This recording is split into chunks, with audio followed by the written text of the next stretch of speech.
Been a few hours, but it felt like days. Only been days, but it felt like months. Been gone for a year, only know like once. Life move fast when you do what you want. At this time, doing what I want. Hope you doing what you want. What you want. All right, you guys, we are at it again. We are very aware that Katt Williams broke the internet when he did his interview on the podcast Club Shay Shay.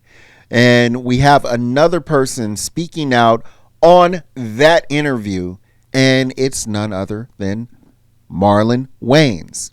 I'm not going to hold you guys. I want you to see this. Let's get into it, and then I'll be back. Let's go. I'm tired of the rhetoric of, oh, you sell out in Hollywood because you wore a dress. Negro, I wore a dress. It's called White Chicks. You know what we did? We did a classic. Only black people sit there and go, man, our brothers wearing dresses. Oh, so white people, when they wear dresses, when Robin Williams wears a dress in Mrs. Doubtfire, he's brilliant.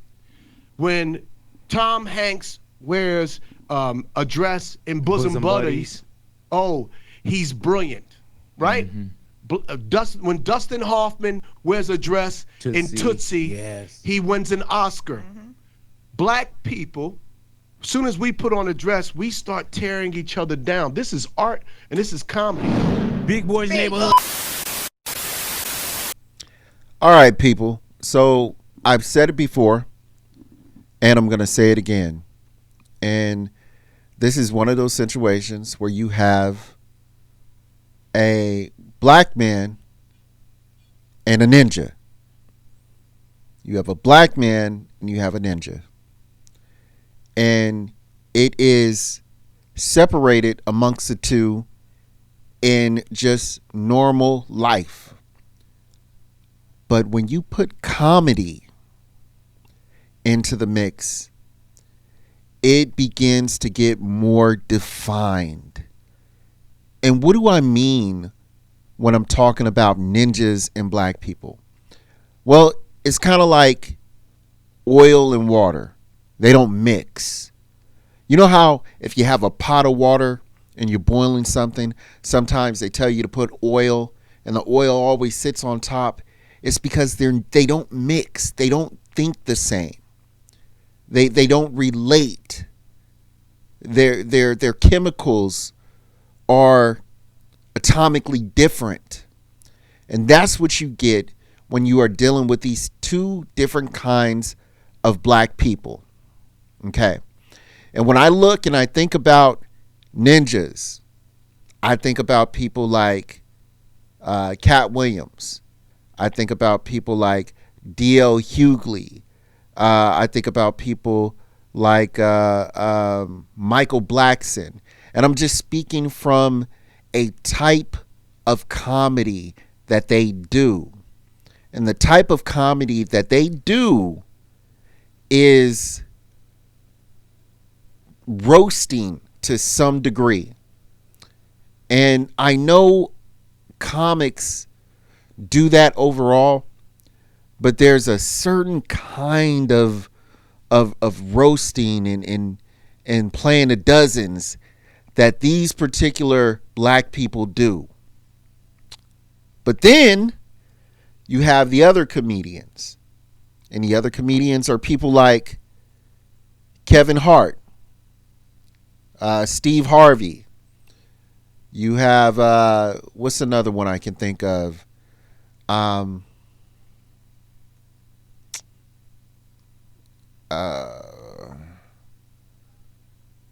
It's another one. Anyway, you get what I mean. You get the point that I'm trying to make. These are two different kinds of people. They don't mix. And on top of that, I get what Marlon Wayanes was trying to say. And he's basically saying that, again, this is essentially an art. It's an art. And we shouldn't be putting our people down for creating art. And that would be fine. It would really be fine, in my opinion, if there wasn't a real, a clear and present agenda. What he's saying is subatomically correct. What he's saying is correct, but there's a two-pronged truth to this. And that other half of that truth is there is an agenda to put black men in dresses, to belittle them, to put this perception of them out there in the world to other people. So, at the time that I understand what he's saying, and I understand that as black people and black men, we do bring each other down, but we also need to look at what the other person or the other people are doing, because there is a fight. There is a battle out there, and that battle is not physical. That battle is through this media that we're having, or that we have, I should say. And the best example I can give of this is when the Nazis actually looked at the Jews, and before they start slaughtering them and putting them in all these type of camps and these death camps and whatever not, they went on a media campaign. Hitler went on a media campaign, striking fear and hatred in the hearts of his people to make them feel like Jews were the worst people in the world. And by the time he started causing physical harm to those people, he had already won the minds of the Germans in Germany. So when they were unaliving people, nobody cared, because the media war was already won. But let's keep going, y'all. Initially, people, and again, I've never hidden him. Like, Wayne will call the house at 3, 4 o'clock in the morning, and I will answer. And if he says, I'm at the skate park or I'm here, I will get up and I will go. That's what's going to happen. And you've got to be okay with that. And it has happened. You know, his... So basically you'd be in bed with your husband. Mm-hmm. Wayne would call in the middle of the night, mm-hmm. and you would go see Wayne. Yes, and I'd be gone for days. You'd be gone for days. Absolutely. Okay.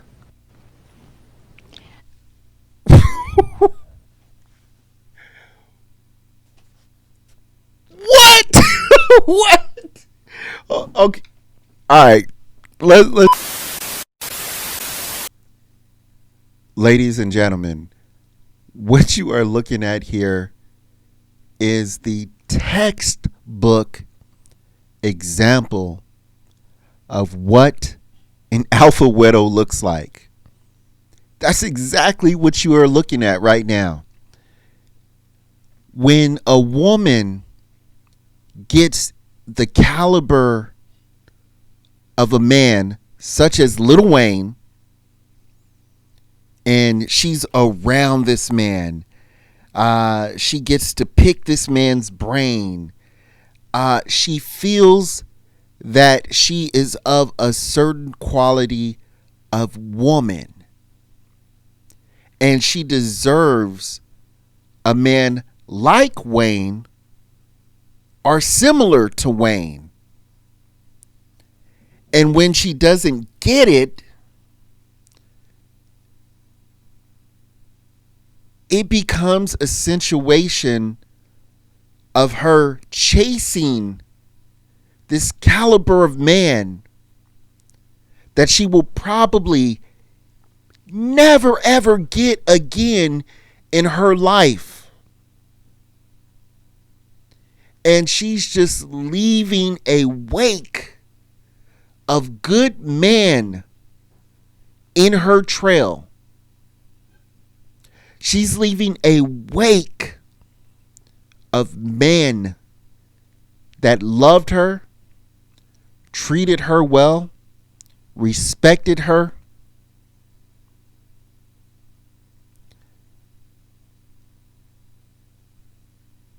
And she leaves those men to women. Get this. This is the kicker. She leaves those men to women like you. To those 2% of women that are out there watching my channel, she leaves those men to you. And you know what those men turn out to do? They say, man, F these women. These women ain't nothing. I can give a what about this girl? I'ma just worry about me. I don't care about her emotions. That's what happens. It's a cycle. Or you get the guy who says, I'm fed up. I'm not dealing with you at all. And I'm going to leave the country. That's what you get. Those are your options.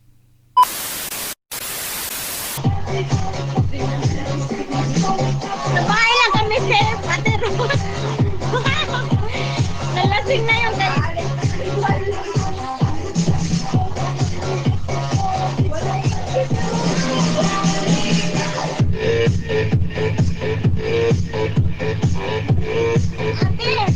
Friday fun, ate.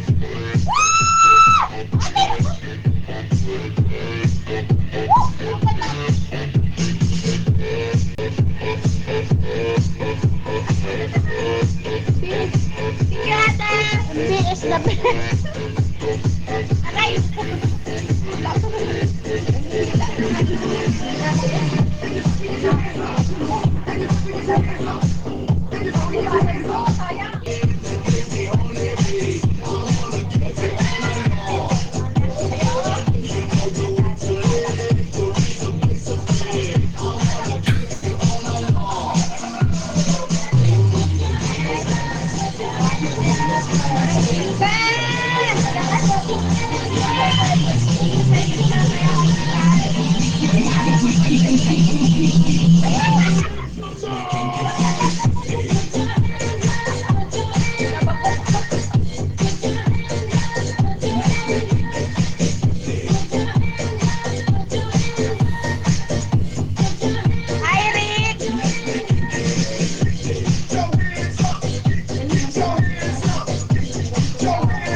Aray! All right, people. So first off, what are we looking at? So this is a group of young ladies who are in the Philippines on a social media site. And there are sites where you can go live, like TikTok and Instagram. And apparently they went live and this actually got caught, screen recorded or something. Now, my initial thought to this was, this is we call it bad culture being exported to other countries. And I would normally say that this is the work of American culture being exported to countries like the Philippines. And I do agree that that has a part to play in it. But also, it's women's nature. And I know women out there are going to get upset, and they're going to say, "Oh, you're a chauvinistic pig. You're a man," whatever they call men nowadays who don't agree with them. But when you see women behave like this, in my humble opinion, it's because they have all this power when it comes to their sexuality. They have all this power, all of this. I want to express myself. I can get attention from the opposite sex. I have the ability to make money just on pure sexuality that I was God-given and born with. And I want to be able to flaunt it and show it off how I want to show it. I have that right to do that. And they're right. They do have that right to do that. But we also have a right to our opinion as well. And when you do stuff like this and you put it on live social media platforms, there are going to be people that are going to be for it, and there are going to be people that are going to be against it. And you open yourself up to criticism. Now, I personally think this is exactly why shame was created and why shame is needed. Because this is a newer generation of Filipina women. And as social media comes into play, that's a big part of it too. Times are changing. This is what you're going to get, and you're going to start noticing that this is going to happen in more and more countries as well too, unless the fathers stop this before it gets too out of hand like it did in America. Because at this point now, in my opinion, it's a wrap for America and its women. It's just a wrap. Like, there's no putting the cap back on the jar. You can't seal it up anymore. It's a done deal. It's gonna take a while for it to heal, and for women to come back to their true nature. But until then, this is what we have as Americans, and I would say to other countries like the Philippines and other countries like Thailand and Vietnam, I would say be wary of the culture that you bring into your countries. It's almost like what do you call those? What's the word I'm looking for, people? It's almost like a Trojan horse. Really. It's almost like a Trojan horse. And it will come and destroy you. Yeah. That's all we got for today, ladies and gentlemen. Please let me know what you think. Make sure that you like, subscribe, hit that notification bell so you can be updated for all cool new content that's coming out in the future. I'm going to keep pumping these out for you guys, man. I enjoy doing this content. I enjoy making these videos. I enjoy looking at all the crazy people that are out there in the world, just on social media, to give me a plethora of content to react to, because there is just no shortage. You can do this forever. And, because women and, men too, are addicted to social media, you can do this for days. But again, I appreciate you guys watching. Until later, deuces. Only been a few hours, but it felt like days. Only been days, but it felt like months. Been gone for a year, only know like once. Life moves fast when you do what you want. At this time, doing what I want. Hope you knew